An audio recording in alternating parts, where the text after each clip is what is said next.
We have therefore made the assessment that COVID-19 can be characterized as a pandemic.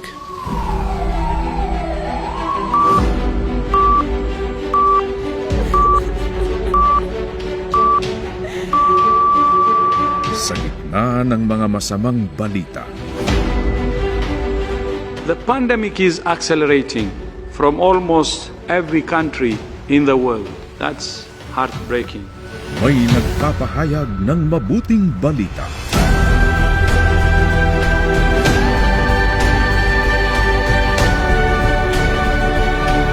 Ano man ang kondisyon ng tao samantalang ikaw ay nabubuhay, meron kang pag-asa sapagkat may Diyos na po pwedeng bumali o magbaligtad ng pangyayari o kaya magturo ng direksyon.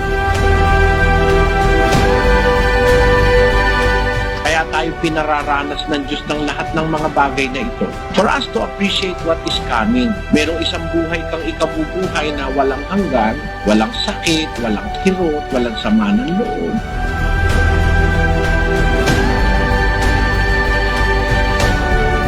Ang balita na mabuti, ang Diyos ay always willing na tayo ay iligtas kung papasakop tayo sa Kanya.